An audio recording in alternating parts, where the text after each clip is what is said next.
ఆంధ్రప్రదేశ్ ఎన్నికలు మొదలుకొని జార్ఖండ్, మహారాష్ట్ర ఎన్నికల ఫలితాల వరకు ఇప్పుడు దేశవ్యాప్తంగా వినిపిస్తున్న ఒకే ఒక పదం ఈవీఎం ట్యాంపరింగ్.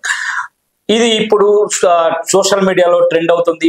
కాంగ్రెస్ పార్టీ నుంచి అటు అమెరికాలో చూసుకుంటే ఎలాన్ మస్క్ దగ్గర నుంచి ఇటు జగన్ వరకు అందరూ ఈవీఎంలను బంద్ చేసి బ్యాలెట్ పేపర్ లో ఓటింగ్ పెట్టాలని కోరుతున్నారు. దీనిపై అసలు ఈవీఎం ట్యాంపరింగ్ సాధ్యమేనా అనే దాని గురించి చర్చించడానికి మనం ఇప్పుడు స్టూడియోలో ఉన్నాము. దీనిపై ప్రముఖ జర్నలిస్ట్ శంకర్ గారు ఉన్నారు. వీళ్ళని అడిగి మనం ఈవీఎం ట్యాంపరింగ్ సాధ్యమా, ఒకవేళ సాధ్యమైతే ఎలా చేస్తారు అనే విషయాలు మనం చర్చించుకునే ప్రయత్నం అయితే చేద్దాము. నమస్తే శంకర్ గారు. దేశవ్యాప్తంగా ఇప్పుడు ఈవీఎం ట్యాంపరింగ్ అనేది సోషల్ మీడియాలో ట్రెండ్ అవుతుంది. సో అసలు ట్యాంపరింగ్ అనేది సాధ్యమేనా? ఫస్ట్ నమస్కారం అండి. ముందుగా ప్రేక్షకులందరికీ కూడా ఇప్పుడు మనం కొన్ని విషయాలు తెలుసుకోవాల్సిన అవసరం ఉంది. ముఖ్యంగా ఈ ఎలక్ట్రానిక్ ఓటింగ్ మిషన్ల గురించి. ఈ ఎలక్ట్రానిక్ ఓటింగ్ మిషన్లు అసలు ఎప్పుడు ప్రవేశపెట్టారు అనేది మనం ముందుగా తెలుసుకోవాలి. ఎందుకంటే గతంలో మన భారతదేశానికి స్వాతంత్రం వచ్చినప్పటి నుంచి, అంటే దాదాపు తొలి ఎన్నికలు మనకి 1951లో జరిగాయి. అప్పటి నుంచి దాదాపు 50 సంవత్సరాల పాటు మనకి బ్యాలెట్ పేపర్ ద్వారా మాత్రం మనకి ఎన్నిక జరిగింది. మన గతంలో చూస్తున్నాం. గతంలో మనము బ్యాలెట్ పేపర్ ద్వారా మనకి ఇప్పటికీ కూడా పంచాయతీ ఎన్నికలు కావచ్చు, అదేవిధంగా స్థానిక సంస్థల ఎన్నికలు కావచ్చు, అవన్నీ కూడా మనకి బ్యాలెట్ పేపర్ ద్వారానే ఎక్కువగా జరుగుతూ ఉంటాయి. అలాంటిది మనం ఇక్కడ చూసినట్లయితే ఎలక్ట్రానిక్ ఓటింగ్ మిషన్ అనేది మనకి మొదటిసారిగా 2004 సార్వత్రిక ఎన్నికల్లో ప్రవేశపెట్టినట్టు మనం చూడవచ్చు దేశవ్యాప్తంగా. అంతకుముందు కొన్ని రాష్ట్రాల్లో ప్రయోగాత్మకంగా ప్రవేశపెట్టారు, కానీ 2004లో మాత్రమే మనకి తొలిసారిగా ఎలక్ట్రానిక్ ఓటింగ్ మిషన్స్ అనేవి ఫుల్ ఫ్లెడ్జ్ గా ప్రవేశపెట్టడం జరిగింది. అప్పుడు మనకి అధికారంలో ఉన్న పార్టీ వచ్చేసి ఎన్డీఏ, అంటే బీజేపీ ప్రభుత్వం అప్పుడు అధికారంలో ఉన్నట్టు మనం ఇక్కడ గమనించవచ్చు. అయితే అక్కడి నుంచి వాళ్ళు ఆ సంవత్సరం మనకి 2004 సంవత్సరంలో జరిగిన ఎన్నికల్లో కాంగ్రెస్ పార్టీ ఆధ్వర్యంలో యూపీఏ ప్రభుత్వం ఏర్పడింది. అంటే మనకి యూపీఏ గెలిచింది మొదటిసారిగా ఎలక్ట్రానిక్ ఓటింగ్ మిషన్స్ ప్రవేశపెట్టిన సంవత్సరం నుంచి కూడా. మనం అక్కడి నుంచి మనం చూసుకున్నట్లయితే 2009లో కూడా కాంగ్రెసే గెలిచింది. ఇక్కడ ఏదైతే మనకి 2014, 19, ఇప్పుడు 24, ఇప్పుడు ఈ గత 3 సంవత్సరాలు 3 దఫాలుగా మనకి ఎన్డీఏ ఆధ్వర్యంలో ఉన్న బీజేపీ ఆధ్వర్యంలో ఎన్డీఏ పార్టీలు గెలుస్తూ వస్తున్నాయి, అధికారం కూడా చేపడుతున్నాయి. అయితే ఇక్కడ మనకి ప్రతిసారి కూడా ఎలక్ట్రానిక్ ఓటింగ్ మెషిన్స్ మీద పెద్ద ఎత్తున చర్చ వివాదాస్పదం అవుతుండడం అనేది మనం ఇక్కడ గమనించవచ్చు. ఎందుకంటే ఎలక్ట్రానిక్ ఓటింగ్ మిషన్స్ విషయంలో మనకి వీళ్ళు ప్రభుత్వం వాళ్ళు ఎలక్ట్రానిక్ ఓటింగ్ మిషన్స్ విషయంలో ఎలక్షన్ కమిషన్ చెప్తున్నటువంటి వివరాల ప్రకారం చూస్తున్నట్లయితే ట్యాంపరింగ్ చేయడం అసాధ్యమని. ఎందుకంటే వీటికి ఎలాంటి సిగ్నలింగ్ వ్యవస్థ, అంటే అవుట్పుట్ వ్యవస్థ అనేది లేదనేసి, వీటికి వైఫైతో కావచ్చు, ఇన్ఫ్రారెడ్ తో కావచ్చు, ఇతర నెట్వర్కింగ్ వ్యవస్థలతో కావచ్చు, ఎక్కడ కూడా అనుసంధానమై ఉండవు. ఎక్కడికక్కడికి మనకు ఒక ప్రోగ్రామ్ అసెంబుల్డ్ అయినటువంటి ఒక ఖచ్చితమైన చిప్ ప్రోగ్రామింగ్ చిప్ తోని ఈ ఏదైతే మనకి ఈవీఎం మిషన్ అనేది మనకి బయటకు వస్తుంది. ఈ ఈవీఎం మిషన్ నుంచి ట్యాంపరింగ్ చేయడము దాదాపు అసాధ్యం అనేది మనకి ఎలక్ట్రానిక్ ఓటింగ్ మిషన్స్ తయారీదారులైనటువంటి ఈసీఐఎల్ కంపెనీ వారు చెప్తున్నారు. అది భారత ప్రభుత్వ సంస్థ అయినటువంటి ఈసీఐఎల్ వారు చెప్తున్నారు. అదే విధంగా BH ఏదైతే భారత్ ఎలక్ట్రానిక్స్, ఆ తర్వాత భారత్ ఎలక్ట్రానిక్స్ వాళ్ళు కూడా దీన్ని నిర్మిస్తున్నారు, బెంగళూరు కేంద్రంగా ఉన్నటువంటి వాళ్ళు కూడా ఇది ట్యాంపరింగ్ ప్రూఫ్ అనేసి వాళ్ళు పలుమార్లు నిరూపించడం కూడా జరిగింది. అయినప్పటికీ కూడా ఇక్కడ మనకి ప్రపంచవ్యాప్తంగా ఉన్నటువంటి అనుభవాల దృష్ట్యా మనం చూసుకున్నట్లయితే ప్రపంచంలో అత్యంత టెక్నాలజీ ఉన్న దేశమైనటువంటి అమెరికా ఈరోజు బ్యాలెట్ పేపర్ల మీదే తన ఎన్నికల వ్యవహారం అంతా కూడా కొనసాగిస్తుంది. బ్యాలెట్ పేపర్ల పైన మనం అది స్పష్టంగా చూస్తున్నాము. అయితే అయినప్పటికీ కూడా కొన్ని అనుమానాలు అనేవి ప్రపంచంలో ఏ ఎలక్ట్రానిక్ మెషిన్ ని కూడా ట్యాంపర్ ప్రూఫ్ అనేది ప్రపంచంలో ఇప్పటి వరకు తయారవ్వలేదు అనేసి ఎలాన్ మస్క్ లాంటి ఒక పెద్ద టెక్నాలజికల్ కంపెనీకి చెందిన సిఇఓలు కూడా బయటకు చెప్తున్నారు. పలువురు సిఇఓలు కావచ్చు, అదేవిధంగా ఇంజనీరింగ్ నిపుణులు కావచ్చు, చాలా మంది చెప్తున్నారు ఎలక్ట్రానిక్ ఓటింగ్ మిషన్స్ ని ట్యాంపర్ చేయవచ్చు అని. గతంలో చంద్రబాబు నాయుడు గారే ఒక నిపుణుడిని ఆయన తీసుకొని వచ్చి మరి ఆయన చూపించడం, ఒక ఎలక్ట్రానిక్ ఓటింగ్ మిషన్ ని తీసుకొని వచ్చి దాన్ని ఎలా ట్యాంపర్ చేస్తారు, ఎలా చేస్తారని మనకి 2019 సంవత్సరంలో ఆయన చూపించడం కూడా జరిగింది. ఎలక్ట్రానిక్ ఓటింగ్ మిషన్ ఆయన పెద్ద ఎత్తున అప్పట్లో జాతీయ స్థాయిలో ఆయనే లేవనెత్తారు ఈ అంశాన్ని. అంతేకాదు మనకి ఇప్పుడు ఏదైతే బీజేపీ ప్రభుత్వం ఎవరైతే ఉందో, బీజేపీ ప్రభుత్వం ఉన్నటువంటి ప్రస్తుత ఎంపీ జీవీఎల్ నరసింహారావు గారు దీని మీద ఒక పుస్తకం కూడా రాసి ఉన్నారు. ఆయన ఎలక్ట్రానిక్ ఓటింగ్ మిషన్స్ వల్ల ప్రజాస్వామ్యం ఏ విధంగా ధ్వంసం అవుతుంది, దీన్ని ఏ విధంగా ట్యాంపర్ చేయవచ్చు, దీనివల్ల పక్షపాత వైఖరితోనే ప్రభుత్వాలు ఏర్పడే అవకాశం ఉందనేసి ఈ విధంగా వాళ్ళు ఎలక్ట్రానిక్ ఓటింగ్ మిషన్స్ విషయంలో ఎలాంటి అవకతవకలు జరిగే అవకాశం ఉంది అంటూ ఇప్పటి వరకు మనకి బీజేపీ తరపు నుంచి కూడా వాదనలు వచ్చినాయి. బీజేపీ నాయకులు కూడా గతంలో 2004లో కావచ్చు, 2009లో ఓడిపోయినప్పుడు ఇలాంటి వాళ్ళే చెప్తూ వస్తున్నారు. కానీ ఇప్పుడు కాంగ్రెస్ వాళ్ళు చెప్తున్నారు. అంటే ఎవరైతే ఓడిపోతున్నారో వారు మాత్రమే ఈ ఈవీఎంస్ విషయంలో పెద్ద ఎత్తున ఆరోపణలు చేస్తున్నారు. మనం గతంలో చూస్తున్నాం 2014 ఎన్నికల్లో చంద్రబాబు నాయుడు గెలిచారు, అప్పుడు ఆయన ఎలాంటి ఆరోపణలు చేయలేదు దీని మీద. అదే 2019లో ఆయన ఓడిపోగానే ఆయన ఈవీఎం మిషన్స్ మీద ఆయన ఎక్కువగా ఆరోపణలు చేయడం జరిగింది. అదే తరహాలో ఇప్పుడు వైఎస్ఆర్సీపీ కావచ్చు, ఇతర పార్టీలు కావచ్చు, కాంగ్రెస్ వారు కావచ్చు, ఇలాంటి ఆరోపణలు చేస్తున్నారు. అయితే ఇవన్నీ ఒక ఎత్తు అయితే ప్రస్తుతం ఒక మహారాష్ట్ర ఎన్నికల్లో ఒక ఆసక్తికరమైనటువంటి చర్చ ఒకటి లేవనెత్తుతున్నట్టు ఇక్కడ మనం చూడవచ్చు. ముఖ్యంగా మహారాష్ట్ర ఎన్నికల్లో శివసేన ఉద్ధవ్ ఠాక్రే వర్గంకి చెందినటువంటి ఎంవీఏ ఏదైతే మహా వికాస్ అఘాడి ఏదైతే కాంగ్రెస్, శివసేన, ఉద్ధవ్ ఠాక్రే, అదే విధంగా శరద్ పవార్ కి చెందినటువంటి ఎన్సీపీ ముగ్గురు కలిసి పోటీ చేసిన పార్టీ వారు ఆ పార్లమెంట్ ఎన్నికల్లో వాళ్ళకి దాదాపు 30 మంది ఎంపీ సీట్లు వచ్చి ఉన్నారు. వాటిని వాళ్ళు ఎమ్మెల్యే సీట్లుగా కన్వర్ట్ చేస్తే దాదాపు 150 ఎమ్మెల్యే సీట్లు రావాలి. అలాంటిది వాళ్ళందరూ కలిసి కూడా 50 సీట్లు కూడా తెచ్చుకోలేని పరిస్థితి ఏర్పడింది. అంత దారుణమైన అపజయం ఎలా వస్తుంది అనేసి ఇప్పుడు ఎంవీఏ నేతల్లో పెద్ద ఎత్తున చర్చ అయితే సాగుతోంది. ఇది ఖచ్చితంగా ఈవీఎం ట్యాంపరింగ్ ద్వారా జరిగి ఉండవచ్చు అనేసి వాళ్ళు ఆరోపణలు అయితే చేస్తున్నారు. అయితే ఇక్కడ ఆరోపణలు మాత్రమే కాదు, కొన్ని నిరూపణలు కూడా చేసేందుకు వాళ్ళు ప్రయత్నం చేస్తున్నారు. ముఖ్యంగా మనకి ఇక్కడ చూడవచ్చు, ఇప్పుడే మనకి ఒక ఆసక్తికరమైన కథనం సోషల్ మీడియాలో మెయిన్ స్ట్రీమ్ మీడియాలో కూడా చలనం వస్తున్నట్టు మనం చూడవచ్చు. మనకి ఇక్కడ ఎవరైతే ప్రముఖ నటి ఎవరైతే స్వర భాస్కర్ ఉన్నారో, స్వర భాస్కర్ గారి భర్త ఫహద్ అహ్మద్ అనే వ్యక్తి మహారాష్ట్ర అసెంబ్లీ ఎన్నికల్లో ఎమ్మెల్యేగా పోటీ చేసి ఆయన ఓడిపోవడం జరిగింది. అయితే ఇక్కడ ఓడిపోవడం అనేది మనం చూడవచ్చు. ఆయన ఎక్కడి నుంచి పోటీ చేశాడంటే ఆయన ఎన్సీపీ చేతిలో అణుశక్తి నగర్ నియోజకవర్గం నుంచి ఎన్సీపీ తరపు నుంచి ఆయన పోటీ చేయడం జరిగింది. ఆయన అజిత్ పవార్ నేతృత్వంలోని ఎన్సీపీ నేత చేతిలో ఆయన 3000 ఓట్ల తేడాతో ఓడిపోవడం జరిగింది. అయితే ఇక్కడ ఓడిపోవడం విషయంలో మనం గమనించినట్లయితే ఎవరైతే ఈ స్వరభాస్కర్ గారి భర్త ఫహద్ ఉన్నారో ఆయనకు వచ్చిన ఓట్లు 45,963 ఓట్లు. అదే సమయంలో ప్రత్యర్థి ఉన్నటువంటి అజిత్ పవార్ కి చెందినటువంటి ఎన్సీపీకి ఉన్నటువంటి వ్యక్తికి 49,341 ఓట్లు వచ్చాయి. అంటే 3,000 ఓట్ల తేడా ఉంది, పైచిలుకు తేడా ఉంది. అయితే ఇక్కడ ఫహాద్ అనే వ్యక్తి రీకౌంటింగ్ కూడా డిమాండ్ చేయడం జరిగింది, కానీ అది ఏమాత్రం కూడా వాళ్ళు తోసిపుచ్చడం జరిగింది. అయితే ఇక్కడ మన ఆరోపణలు ఏంటంటే,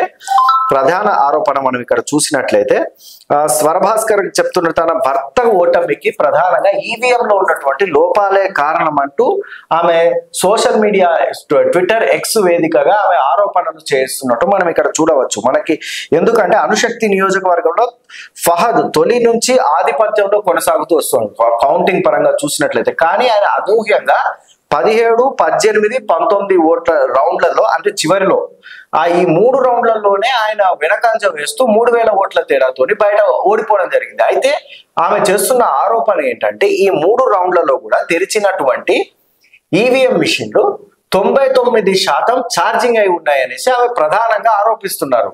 అది ఎలా సాధ్యమవుతుంది? పొద్దు నుంచి సాయంత్రం దాకా ఈ ఈవీఎం మిషన్లలో ఓటింగ్ జరిగినప్పుడు కేవలం 1% మాత్రమే ఛార్జింగ్ ఎలా తగ్గుతుంది, 99% ఛార్జింగ్ ఎలా ఉంటుంది అనేసి ఆమె ఒక మౌలికమైనటువంటి క్వశ్చన్ అయితే వేస్తున్నట్టు మనం ఇక్కడ చూడవచ్చు. దీనికి సంబంధించిన ఆధారాలు అయితే లేవు, కానీ ఆమె ఒక ప్రత్యక్ష తాను చూశాననేసి వాటిల్లో, ఎందుకంటే ఇక్కడ అభ్యర్థులు ఎవరైతే ఉంటారో వాళ్ళకి చూపిస్తారు అన్నమాట. ఒకసారి ఎలక్ట్రానిక్ ఓటింగ్ మిషన్స్ ఓపెన్ చేసే ముందు రౌండ్ కి అక్కడ వాళ్ళకి చూపించడం జరుగుతుంది. ఓపెన్ చేసినప్పుడు అందులో 99% ఛార్జింగ్ ఉంది. అది ఎలా సాధ్యం అవుతుంది? 1% పొద్దు నుంచి సాయంత్రం వరకు అయిన పోలింగ్ అయినటువంటి మిషన్లలో కేవలం 1% మాత్రమే ఎలా ఖర్చు అవుతుంది, ఇంకా అంతకన్నా ఎక్కువ కావాలి కదా అనేసి ఆమె ప్రధానంగా ఆరోపిస్తున్నారు. ఇది నిజానికి కూడా ఒక వ్యాలిడ్ పాయింట్ అనేది చెప్పవచ్చు, ఎందుకంటే మనకి తెలియకపోవచ్చు, కానీ ఇలాంటివి ఒక టెక్నికల్స్ అనేవి టెక్నికల్ ఏదైతే మార్పులు ఉన్నాయో టెక్నికల్ గా ఉన్నటువంటి లోపాలు ఏవైతే ఉన్నాయో అవి ఒక్కొక్కటిగా బయటపడుతున్నట్టు మనం ఇక్కడ చూడవచ్చు. ముఖ్యంగా ఆమె బ్యాటరీలోని ఎలక్ట్రిక్ వోల్ట్ పొటెన్షియల్ 7.4 వోల్ట్స్ నుంచి 8 వోల్ట్స్ మధ్య ఉన్నంత వరకు అందులో 99% ఛార్జింగ్ చూపిస్తుంది. కానీ అది తగ్గుతూ వస్తుంది. పొటెన్షియల్ బ్యాటరీ ఎంత ఉందో పూర్తి స్థాయిలో డిస్ప్లేలో కనిపించదు. అయితే ఇక్కడ ఈవీఎం బాగానే పనిచేస్తుందని ఈసీ కూడా వివరణ ఇచ్చింది. ఎందుకంటే ఇది పనిచేయనప్పుడు బ్యాటరీ అలానే చూపిస్తుంది అనేసి వాళ్ళు ఈసీ అయితే వివరణ ఇచ్చింది. అయితే ఇక్కడ కొన్ని ఏవైతే అనుమానాలు అయితే ఉన్నాయో అవి వాటిని నివృత్తి చేయాల్సిన అవసరం కూడా ఈ ఎలక్షన్ కమిషన్ పైన ఉందనే చెప్పవచ్చు. అయితే ఈ 99% ఛార్జింగ్ ఉన్న ఈవీఎంల ద్వారా మాత్రమే బీజేపీ కావచ్చు అలాగే మిత్రపక్షాలు కావచ్చు గెలిచి ఉంటాయని ఆమె పెద్ద ఎత్తున ఆరోపిస్తున్నారు. అయితే ఈ ఆరోపణలు మాత్రమే, కానీ ఇది నిజానిజాలు ఏంటనేది ప్రజల ముందు బయట పెట్టాల్సిన బాధ్యత మాత్రం ఎలక్షన్ కమిషన్ పైన ఉందని మాత్రం మనం స్పష్టంగా చెప్పవచ్చు. ఎందుకంటే ఇక్కడ మనం తెలుసు ఈ ఎలక్షన్స్ అనేవి మన దేశంలో దాదాపు యుద్ధంతో సమానం అన్న సంగతి కూడా అందరికీ తెలిసిందే. కానీ ఈ విషయంలో ఎందుకు ఇలా తప్పిదాలు జరుగుతాయి, పదే పదే ఎందుకు లోపాలు వస్తున్నాయి అనేది మనం గమనించాల్సిన అవసరం ఉంది. అయితే ఇక్కడ మనం ప్రధానంగా రాజకీయ పార్టీలకు కూడా ఇంకో పెద్ద ఎత్తున లోపం ఉంది. ఎందుకంటే వాళ్ళు గెలిచినప్పుడేమో ఎలక్ట్రానిక్ ఓటింగ్ మిషన్ల పైన ఎలాంటి ఆరోపణలు చేయడం లేదు, ఓడినప్పుడు మాత్రమే ఆరోపణలు చేస్తున్నాడు. కానీ ఎప్పుడు ఒకే స్టాండ్ మీద నిలబడి ఎలక్ట్రానిక్ ఓటింగ్ మిషన్లను తాము వ్యతిరేకిస్తున్నామనేసి ముందుకొచ్చి నిలబడితే మాత్రం ఖచ్చితంగా మార్పు వచ్చే అవకాశం ఉంటుందని మనం స్పష్టంగా చెప్పవచ్చు. ఇప్పుడు సుప్రీంకోర్టులో మన కే పాల్ గారి పిటిషన్ విచారణకు వచ్చింది. ఈ రోజు ఓడినప్పుడు మాత్రమే ఈవీఎంల ట్యాంపరింగ్ అంటూ వస్తున్నారు, గెలిచినప్పుడు మాత్రం రావట్లేదు అని సుప్రీంకోర్టు తాజాగా తీర్పిచ్చా పిటిషన్ కొట్టేసింది. సో దీన్ని మనం ఎలా తీసుకోవచ్చు అని అన్ని పార్టీలు ఏకమై పిటిషన్ వేస్తే సుప్రీంకోర్టు యాక్సెప్ట్ చేసే అవకాశం ఉంటుందా? ఇక్కడ సుప్రీంకోర్టు విషయానికి వచ్చినట్లయితే ఇక్కడ మనం ప్రధానంగా గమనించాల్సింది ఎలక్షన్ కమిషన్ ఆఫ్ ఇండియా అనేది ఒక స్వతంత్ర బాడీ. దానికి సంబంధించినంత వరకు వాళ్ళకు ప్రత్యేకమైనటువంటి గైడ్ లైన్స్ ఉంటాయి. ఇండిపెండెంట్ వాళ్ళ రాజ్యాంగ సంస్థ కాబట్టి వాటిని మనము అటు న్యాయ వ్యవస్థ ఇందులో పెద్దగా ఇన్వాల్వ్మెంట్ అనేది పెద్దగా ఉండకపోవచ్చు. అయితే అందులో ఏవైతే వ్యవస్థలో ఉండాల్సినటువంటి లోటుపాట్లు ఏవైతే వాళ్ళు నిర్మించుకున్నటువంటి రూల్స్ అండ్ రెగ్యులేషన్స్ ఉన్నాయో వాటికి విరుద్ధంగా జరిగితే తప్ప మనం కోర్టు సాధారణంగా కేసులు స్వీకరించదు. అయితే ఇక్కడ మన కే పాల్ గారి కేసు విషయానికి వస్తే ఆయన నిర్ద్వందంగా ఈవీఎం మిషన్లలో లోపాలను బయట పెట్టారన్నమాట. సుప్రీంకోర్టు ఏం చేస్తుంది, ఈసీ నుంచి కాస్త వివరణ కోరుతుంది. ఏంటి ఎలక్ట్రానిక్ ఓటింగ్ మిషన్ లో ఏమున్నాయి లోపాలు అని అడుగుతుంది. వాళ్ళు ఇచ్చిన వివరణను మాత్రమే వాళ్ళు పరిగణనలోకి తీసుకుంటారు తప్ప వీళ్ళు అన్లెస్ వాళ్ళు ప్రూవ్ చేయలేరు అనేసి మనం ఇక్కడ స్పష్టంగా తెలుసుకోవచ్చు. అందుకే ఇక్కడ కోర్టులో వద్ద చెల్లబాటు కావు అన్న విషయాన్ని మనం ఇక్కడ గుర్తించాలి. ఇక్కడ మనకి రాజకీయ పార్టీలన్నీ కూడా ఒక తాటిపైకి వచ్చి ఎలక్ట్రానిక్ ఓటింగ్ మిషన్లు మాకు వద్దు, మేము ఖచ్చితంగా బ్యాలెట్ పేపర్లపై మాత్రమే పోటీ చేస్తాము అనేసి మొండికేసి వీళ్ళు నామినేషన్లు కూడా వేయకుండా మొండిగా నిలబడి గట్టిగా నిలబడితే తప్ప ఈ వ్యవస్థలో వీటిలో మార్పు అయితే రాదనేసి మనం స్పష్టంగా ఇక్కడ మనం తెలుసుకోవచ్చు. ఇప్పుడు మన మల్లికార్జున్ ఖార్గే గారు కూడా ఈవీఎం ట్యాంపరింగ్ వల్లే మేము ఓడిపోయాము మహారాష్ట్రలో అని చెప్తున్నారు. మరి జార్ఖండ్ ఫలితాలు కాంగ్రెస్ కి అనుకూలంగా వచ్చాయి, అక్కడ ట్యాంపరింగ్ కాలేదని ఎలా చెప్పగలం? చూడండి, ఇక్కడ ట్యాంపరింగ్ జరిగిందా జరగలేదా అనేది మాత్రం అది ఎవరికి తెలియనిది. ఎందుకంటే ఇక్కడ ఎవరు కూడా దాన్ని మనము అటు రాజకీయ పార్టీలు కూడా పూర్తిగా నిరూపించలేకపోయాయి. ఎందుకంటే అందులో వీళ్ళు లోపాలను ఎత్తుతున్నారు కానీ ట్యాంపరింగ్ ఎలా చేస్తున్నారు, ఎవరు చేస్తున్నారు, ఎందుకు చేస్తున్నారు ఇలాంటివి ఎక్కడ కూడా ప్రూవ్ కాలేదు ఎక్కడ కూడా. అందువల్ల ఇవన్నీ కూడా మనము బయటికి తవ్వుకుంటూ పోయే కొద్దీ గతంలో బీజేపీ కూడా ఇలాంటి ఆరోపణలు చేసింది కదా. మనం చూసాము 2004లో కావచ్చు 2009లో కావచ్చు ఎలక్ట్రానిక్ ఓటింగ్ మిషన్లను ట్యాంపరింగ్ చేసి గెలిచారనేసి బీజేపీకి చెందినటువంటి ఒక రాజ్యసభ ఎంపీ, ప్రస్తుతం అతను రాజ్యసభ ఎంపీ, అతను జీవీఎల్ నరసింహరావు పుస్తకం కూడా రాశారు. అలాంటిది ఇప్పుడు బీజేపీ వరుసగా గెలుస్తోంది. ఇక్కడ మనం కేవలం ఎలక్ట్రానిక్ ఓటింగ్ మిషన్ల మీద కేవలం మనం తప్పు వాటి పేద పూర్తిగా వాటిలో లోపాలను ఆపాదించేసి మన ఓటమిని ఓటమిని కప్పిపుచ్చుకునే పని చేయకుండా ఉంటే మంచిదనేది చాలా మంది విశ్లేషకులు అయితే చెప్తున్నారు, రాజకీయ విశ్లేషకులు అయితే చెప్తున్నారు. అయితే టెక్నికల్ పరంగా చూసినట్లయితే ప్రతి మిషన్ ఒక మ్యాన్ మేడ్ మిషన్, ఒక మనిషి ఒక టెక్నికల్ మిషన్ ఏదైతే కనిపెడతాడో అందులో ఖచ్చితంగా 100% లోపాలు లేకుండా ఏ మిషన్ కూడా భూమి మీద ఉండదు అని చెప్పొచ్చు. విమానం తయారు చేసిన, ఒక ట్రాన్సిస్టర్ తయారు చేసిన, ఒక మొబైల్ ఫోన్ తయారు చేసిన, అందులో ఒక 0.001% ఖచ్చితంగా లోపం అనేది దాంట్లో ఉంటుంది. ఈ ఫ్యాక్ట్ ఎర్రర్స్ ఏవైతే ఉంటాయో ఖచ్చితంగా వాటిలో ఎర్రర్స్ అనేవి ఉంటాయి. ఎందుకంటే అన్లెస్ అవి ఒక మనిషి తయారు చేసిన మెషిన్స్, అవి మనుషులు తయారు చేసిన మెషిన్సే కాబట్టి ఖచ్చితంగా 100% అవి ఎఫిషియన్సీతో పనిచేయవు. మనం ఒక కారు కొనుక్కున్నా కానీ అది 100% ఎఫిషియన్సీతోనే పనిచేస్తుందని గ్యారంటీ ఎవరు ఇవ్వరు. ఎందుకంటే అది ఎంతో కొంత అందులో ఎర్రర్ అయితే ఉంటుంది, ఖచ్చితంగా ఉంటుంది. ఐఫోన్ లో కూడా ఎర్రర్స్ ఉంటాయి. కాబట్టి వాళ్ళు ప్రతిసారి కూడా కొత్త మొబైల్ ఫోన్ ని అప్డేట్ చేస్తూ విడుదల చేస్తున్నారు. ఈ విధంగా ఎలక్ట్రానిక్ ఓటింగ్ మిషన్స్ లలో కూడా మనకి అప్డేషన్స్ వస్తున్నాయి అనేసి చెప్తూ వస్తున్నారు ఇప్పటి వరకు. వాటిలో గతంలో వాళ్ళు వీవీప్యాట్ మిషన్స్ ఉండేవి కాదు. ఇప్పుడు ఈ ఎన్నికల్లో వాళ్ళు వీవీప్యాట్ మిషన్స్ కూడా ఏర్పాటు చేయడం జరిగింది. వీవీప్యాట్ మిషన్స్ లో మనకి స్పష్టంగా కనిపిస్తుంది ప్రింట్ అయినటువంటి ఎలక్షన్ సింబల్ ఏదైతే ఉందో అది బూత్ లో ఏదైతే మనకి బ్యాలెట్ బాక్స్ ఉంటుందో అందులో ఖచ్చితంగా పడిపోతుంది, అది ప్రింట్ అయిపోయి. మరి ఎలక్షన్ కమిషన్ ఈ గతం ఎవరికైతే అభ్యర్థులకి ఈ అనుమానాలు ఉన్నాయో అలాంటప్పుడు వాటి లెక్కింపు ఏదైతే ఉందో బ్యాలెట్ బాక్స్ లో ఉన్నటువంటి ఈ గుర్తులు ఏవైతే ఉన్నాయో వాటిని కూడా ఒకసారి లెక్కిస్తే బాగుంటుంది అనేసి అభ్యర్థులు అంటున్నారు.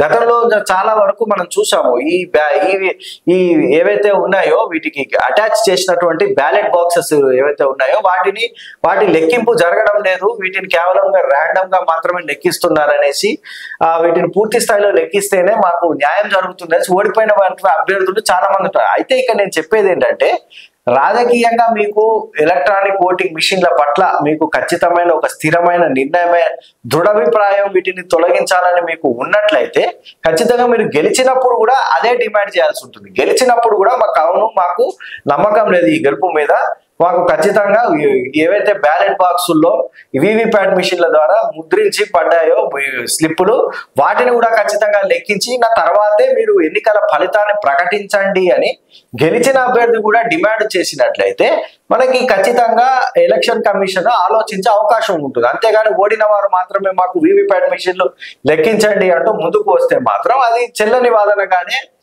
ప్రతిసారి బయటకు వస్తుంది తప్ప ఇది ఓడిన వారి కారణాలు వెతుక్కుంటున్నారు అనేసి వస్తుంది తప్ప ఇది భవిష్యత్తులో నిలబడదని మాత్రం స్పష్టంగా చెప్పవచ్చు. ఇప్పుడు చూసుకున్నట్లయితే బ్యాలెట్ పేపర్లు డిమాండ్ చేస్తున్నారు, బ్యాలెట్ పేపర్ పద్ధతి పెట్టమని, దాంట్లో ఫ్రాడ్ జరిగే అవకాశం ఉండదంటారా? ఉంటే ఎంత మేరకు ఉంటుంది? బ్యాలెట్ బాక్సుల్లో కూడా మనం గతంలో చూసి ఉన్నాం, మనకి అందరికీ తెలుసు, మనకి అందరికీ కూడా మన అనుభవం ఉన్నాయి. గత 50 సంవత్సరాలుగా మనం బ్యాలెట్ బాక్సుల్లోనే ఓట్లు వేయడం జరిగింది. కానీ అక్కడ కూడా మనం అవకతవకలను గమనించవచ్చు. ఫర్ ఎగ్జాంపుల్ ఒక బూత్ లో ఒక పార్టీకి చెందిన వారి ఓట్లు అత్యధికంగా ఉన్నప్పుడు వాటిని పాడు చేయడం, దాంట్లో ఇంకు చల్లడం కావచ్చు, నీళ్లు పోయడం కావచ్చు, మట్టి పోయడం కావచ్చు, ఆ బ్యాలెట్ బాక్స్ ని ఎత్తుకెళ్ళిపోవడం కావచ్చు, వాటిని ధ్వంసం చేయడం కావచ్చు, బూత్ క్యాప్చరింగ్ ఏదైతే ఉన్నాయో బూత్ క్యాప్చరింగ్ చేసేవారు వెనకటికి. మనకి అందరికీ తెలుసు, మనకి అటు రాయలసీమలో కావచ్చు అలాంటి నియోజకవర్గాల్లో బూత్లను క్యాప్చర్ చేసుకొని బ్యాలెట్ పేపర్లను లాక్కొని వరుసగా ఓట్లు గుద్దేసుకొని వేసుకున్న సంఘటనలు చాలా ఉన్నాయి. వాటన్నిటి నుంచి బయటపడడానికి ఈ ఎలక్ట్రానిక్ ఓటింగ్ మిషన్లు అనేవి ప్రవేశపెట్టడం జరిగింది. ఎందుకంటే వీటిని అంత ఈజీగా ట్యాంపర్ చేయలేరు, ఇవి చాలా సమయం కూడా తక్కువ పడుతుంది, ఎలక్షన్ రిజల్ట్స్ కూడా చాలా స్పీడ్ గా వస్తాయి అన్న ఒక పద్ధతితో మాత్రమే వీటిని ప్రవేశపెట్టడం అయితే జరిగింది. అయితే వీటిలో మిషన్స్ అప్డేషన్ అనేది జరుగుతూ వస్తుంది. అయితే ఇక్కడ మనకు ఆప్షన్ ఉంది, బ్యాలెట్ బాక్స్ ద్వారా మనం ఏదైతే మనము తీర్పు కోరుకుంటున్నామో బ్యాలెట్ బాక్స్ ద్వారా జరగాలని, అది వీవీప్యాట్స్ మిషన్స్ రూపంలో అక్కడ గుర్తులు స్లిప్పుల రూపంలో నమోదవుతున్నాయి. అయితే ఆ స్లిప్లను భద్రపరిచి వాటిని కౌంట్ చేసినట్లయితే ఖచ్చితంగా మనకి కాస్త పారదర్శకత అనేది కనిపించే అవకాశం ఉందని అయితే మనం ఇక్కడ స్పష్టంగా చెప్పవచ్చు.